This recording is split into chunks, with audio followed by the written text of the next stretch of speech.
आज भारत के वज़ीर-ए-आज़म को ऑर्डर ऑफ मुबारक अल कबीर जो है वो उस लिस्ट में डाल दिया गया है, वो अवार्ड दिया गया है state of order of Ghazi Amir Amanullah जो अफ़गानिस्तान का भी दिया गया है। कि कुवैत की तरफ से भारतीय प्राइम मिनिस्टर नरेंद्र मोदी साहब को दी हाईएस्ट सिविलियन अवार्ड से नवाजा गया है।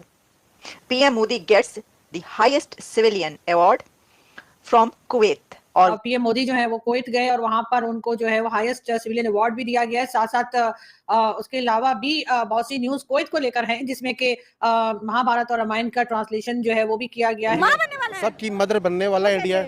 देखिए, माँ जो होती है प्यार से समझाती है, और इंडियन जो है वो प्यारे लोग हैं और प्यार से बात करते हैं। अब वो देखे ना, अब मुसलमानों के 6 मुल्क जो जॉइंट एंड ऑफिशियल स्टेटमेंट आई है दोनों मुल्कों की तरफ से, उसमें बड़ी लंबी चौड़ी जो है ना वो स्टोरीज लिखी गई हैं। ये कहते हैं, इंडिया कहते हैं जी आप हमसे मांगे। अब पाकिस्तान ने भी कॉर्पोरेट फार्मिंग के लिए काम शुरू किया है। तो भारतीय आवाम को, भारतीय पब्लिक को उन्होंने ये अवार्ड दिया। उन्होंने कहा कि ये जो उनको मिला है ये एक्चुअली उनकी पब्लिक के लिए है।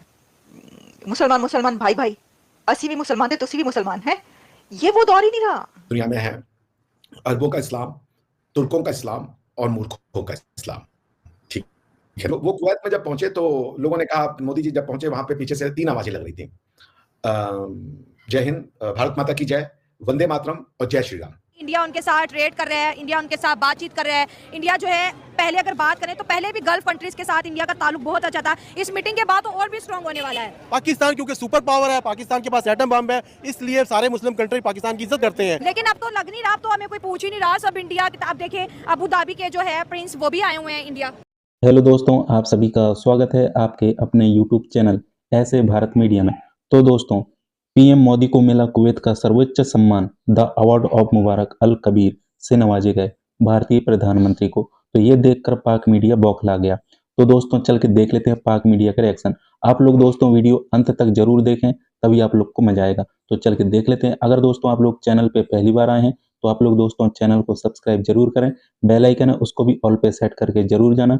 मैं जब भी अपना वीडियो अपलोड करूं तो आप तक दोस्तों सबसे पहले वीडियो का नोटिफिकेशन पहुंच सके।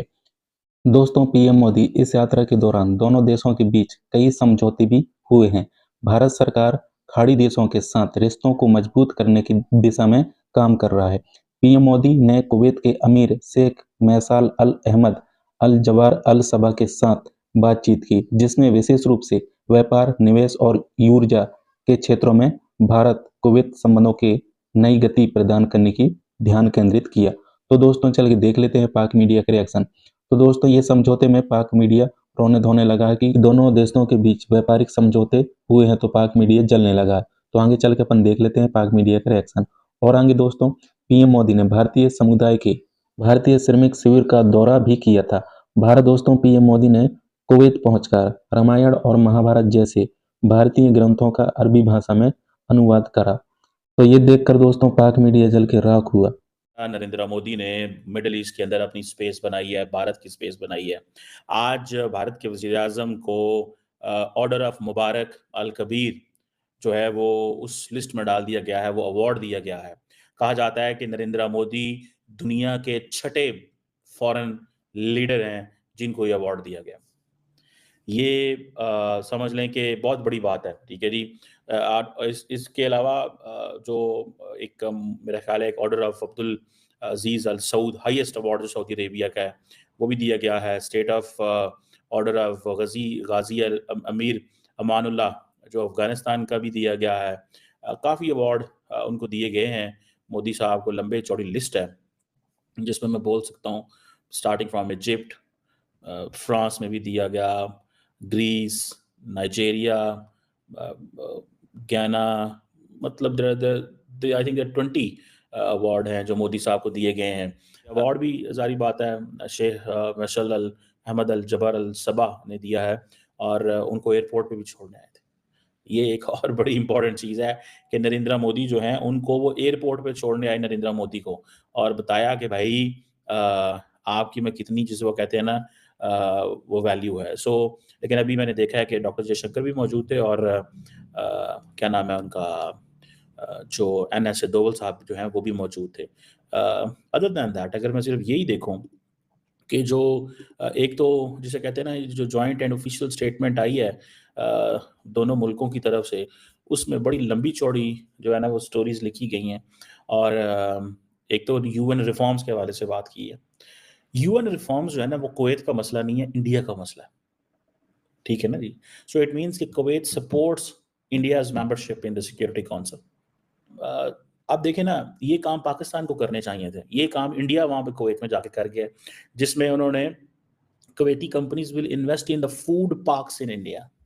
हम यहाँ पे हमारी जो एरेबल लैंड है, पर कैपिटा एरेबल लैंड बहुत बड़ी तादाद में है, लेकिन इंडिया ने जो I2U2 और बहुत सारे और जो एग्रीमेंट्स किए, उन सब के अंदर अगर आप जाके देखें तो उन सब के अंदर उन्होंने जिसे कहते हैं ना कि एक बड़े पैमाने पे कंपनीज को, इजरायली अमाराती कंपनी को ऑलरेडी खींचा। तो उन्होंने कहा देखें जनाब, हमने तो वहाँ पे बनाए हुए हैं फूड पार्क्स, बिकॉज सारे अरब वर्ल्ड को चाहिए फूड, ये फूड मंगवाते हैं सारी वेस्ट से। ये कहते हैं, इंडिया कहते हैं जी आप हमसे मांगे। अब पाकिस्तान ने भी कॉर्पोरेट फार्मिंग के लिए काम शुरू किया है। मोदी साहब बैरियर्स ब्रेक करते चले जा रहे हैं, बैरियर्स पर बैरियर्स ब्रेक कर रहे हैं। इस वक्त की सबसे बड़ी खबर यह है, ब्रेकिंग न्यूज इस वक्त इंडियन मीडिया और इंटरनेशनल मीडिया पर यह चल रही है कि कुवैत की तरफ से भारतीय प्राइम मिनिस्टर नरेंद्र मोदी साहब को दी हाईएस्ट सिविलियन अवार्ड से नवाजा गया है। PM Modi gets the highest civilian award from Kuwait और वो अवार्ड है Mubarak Al Kabeer, The Order of Mubarak Al Kabir, a knighthood distinction जो दी गया है PM मोदी को। और ये बात याद रखिएगा कि मोदी साहब को ये जो अवार्ड दिया गया है, The Order of Mubarak Al Kabir, a knighthood distinction, ये रॉयल फैमिली मेंबर्स को दिया जाता है। मोदी साहब के पास 20 से ज्यादा इंटरनेशनल अवार्ड्स हो चुके हैं। उन्होंने कहा कि मैं ये अपना अवार्ड डेडिकेट करता हूं अपनी नेशन को, अपने लोगों को, पब्लिक को। तो भारतीय आवाम को, भारतीय पब्लिक को उन्होंने ये अवार्ड दिया। उन्होंने कहा कि ये जो उनको मिला है ये एक्चुअली उनकी पब्लिक के लिए है। मुसलमान भाई भाई, असी भी मुसलमान थे, तुसी भी मुसलमान है। ये वो दौर ही नहीं रहा, ये दौर नहीं रहा भाई। अब ये दौर है इकोनॉमी का, ये दौर है ताकतों का, ये दौर है अपने आप को ऐसा बनाकर दिखाने का। क्योंकि मोदी साहब जहां जिस कंट्री में भी जा रहे हैं वो अवार्ड लिए बगैर वापस ही नहीं आते। इसलिए मुझे पता था कि ये अवार्ड यहां से दिया जाएगा। अच्छा देखें, इसमें एक बड़ा अहम एंगल क्या है, वो ये है कि कुवैत 43 इयर्स के बाद इंडिया का कोई प्राइम मिनिस्टर पहुंचा है। PM मोदी जो है वो कुवैत गए और वहां पर उनको जो है वो हाईएस्ट सिविलियन अवार्ड भी दिया गया है। साथ साथ उसके अलावा भी बहुत सी न्यूज कुवैत को लेकर हैं, जिसमें कि महाभारत और रामायण का ट्रांसलेशन जो है वो भी किया गया है, उसका भी इनॉग्रेशन किया मोदी जी ने। और गल्फ में कोई स्पोर्ट्स का, मेरा ख्याल है, if I am not wrong, sports से रिलेटेड कुछ इवेंट है उसमें भी। जी एग्जैक्टली, तो वो भी उस पर भी हम बात करेंगे। तो जो है वो जैसे कहते हैं मॉरल ऑफ द स्टोरीज कि मोदी जी के कुवैत के विजिट को हम डिस्कस कर रहे हैं आज। तो आप कैसे देखते हैं उसको? अरब भी नहीं चाहते कि उनकी एंशिएंट आइडेंटिटी चेंज हो जाए, ना हम भारतीय चाहते हैं कि हमारी एंशिएंट आइडेंटिटी चेंज हो जाए। बिकॉज सदियों लगते हैं, हजारों हजार साल लग जाते हैं मनुष्यों को सभ्य बनाने में। हम सब एक समय जंगली थे और यहाँ तक का सफर हमारे जो कल्चर है, हमारी जो मूल्य है, हमारी जो सभ्यता है, उन्होंने हमें आज ऐसा बनाया है। तो इसको एक दिन में नहीं बनाया जा सकता ना। तो इसको ध्यान में रखते हुए अब अरब्स भी यही कह रहे हैं कि टाइम हैज कम टू जिसे कह लीजिए create a symphony between the Islam and the Arabic civilisation.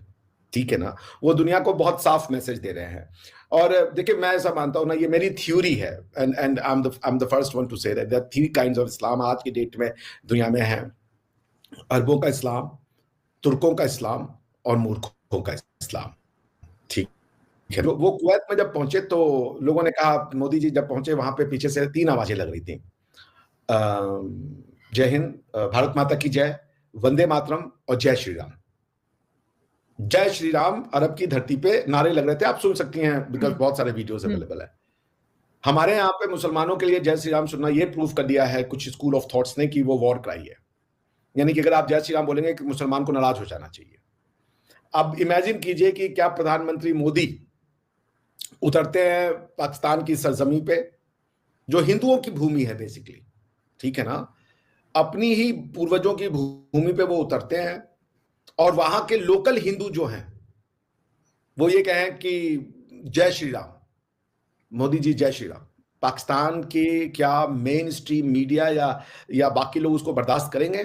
कतई नहीं करेंगे। लाहौर में रहने वाला जो राम का वंशज होगा, कसूर में रहने वाला जो राम का वंशज होगा, वो कह रहा है कि हम जय श्री राम नहीं सुन सकते। और अरब्स जो हैं वो न सिर्फ जय श्री राम सुन रहे हैं बल्कि रामायण का ट्रांसलेशन कर रहे हैं। इंडिया अब सबकी माँ बनने वाला है। माँ बनने वाला है, सबकी मदर बनने वाला है इंडिया। देखिए हाँ। माँ जो होती है प्यार से समझाती है, हाँ। और इंडियन जो है वो प्यारे लोग हैं और प्यार से बात करते हैं। अब वो देखे ना, अब मुसलमानों के 6 मुल्क हाँ। इंडिया को अपना बड़ा बना रहे हैं, माँ को ला रहे हैं हाँ। कि माँ हमारे सर पे बैठो तो हमारी कोई कदर होगी। जितनी इंडिया में माँ की इज्जत है, औरत की इज्जत है, इतना पाकिस्तान में नहीं है। इसीलिए हम पीछे हैं। हालांकि हमारा इस्लाम कहता है, हमारा दीन कहता है कि आप औरतों की इज्जत करें, मगर जितने हिंदू लोग औरतों की इज्जत करते हैं पाकिस्तानी नहीं करते हैं। इसीलिए हम लोग पीछे आप हैं। क्या समझ रहे हैं कि गल्फ कंट्रीज इंडिया के साथ बैठ रही हैं और कितनी बड़ी पावर है जी? इंडिया उनके साथ ट्रेड कर रहा है, इंडिया उनके साथ बातचीत कर रहा है। इंडिया जो है, पहले अगर बात करें तो पहले भी गल्फ कंट्रीज के साथ इंडिया का ताल्लुक बहुत अच्छा था। इस मीटिंग के बाद तो और भी स्ट्रांग होने वाला है। बिल्कुल उनकी ट्रेड डबल होने वाली है। ठीक है, अब हमारे अगर पाकिस्तान के लोग किसी मुल्क में होंगे तो हम उससे अगर ताल्लुकात ख़राब करते हैं तो सारा हमारे पाकिस्तानियों पे असर पड़ेगा ना। अब इंडियन जो हैं इन्हीं 6 मुल्कों में हैं, उनके काम कर रहे हैं, उनका म्यार अच्छा है, कारोबार अच्छा है, उनके बल्कि इंडिया के इन्वेस्टर भी उन मुल्कों में अपना पैसा भी लगाया हुआ है। तो अब इसी वजह से उसको उन्होंने बैठाया सर पे। मुझे तो लगता है अब फ़लस्तीन का भी ये माँ बन के उसका काम हल करेगी मसला। इंडिया हल करेगा, क्योंकि मुसलमानों में तो इत्तेफाक ही नहीं है। मुसलमान तो बैठते नहीं है, 2 मुल्क बैठते हैं, 4 निकल जाते हैं। ठीक है, अगर मुसलमानों में इत्तेफाक होता तो आज ये मसले होते ही ना। आज ये इंडिया उनकी माँ ना बनता, पाकिस्तान उनकी माँ बनता। पाकिस्तान क्योंकि सुपर पावर है, पाकिस्तान के पास एटम बम है, इसलिए सारे मुस्लिम कंट्री पाकिस्तान की इज्जत करते हैं। लेकिन अब तो लग नहीं रहा, अब तो हमें कोई पूछ ही नहीं रहा, सब इंडिया की। आप देखें, अबू धाबी के जो है प्रिंस वो भी आए हुए हैं इंडिया, और इधर से डॉक्टर एस जयशंकर जो है इस्लामिक कंट्रीज में मौजूद है। दोनों की आपस में बड़ी दोस्ती हो गई है सर। तो इसीलिए पाकिस्तानियों का पता चल गया दुनिया को कि इनके पास एटम बम शायद अब नहीं है।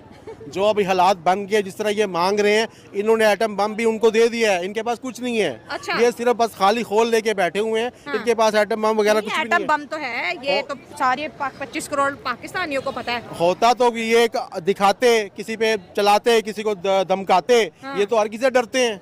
अच्छा। चलो इतने अगर एटम बम हमारे पास है तो थोड़े से उसमें से बेच के कर्जा उतार दो, या उनको बिल्कुल खत्म कर दो, उनको किसी को दे दो। भाई एटम बम को हमने चाटना है, जब हम वैसे ही मर रहे हैं, वबाओं से मर रहे हैं, बीमारियों से मर रहे हैं, भूख से मर रहे हैं, हमने अब एटम बम का क्या करना है? जिस दिन का हमने एटम बम भी के धमाके किए हैं उस दिन से पाकिस्तान पीछे होता रहा है।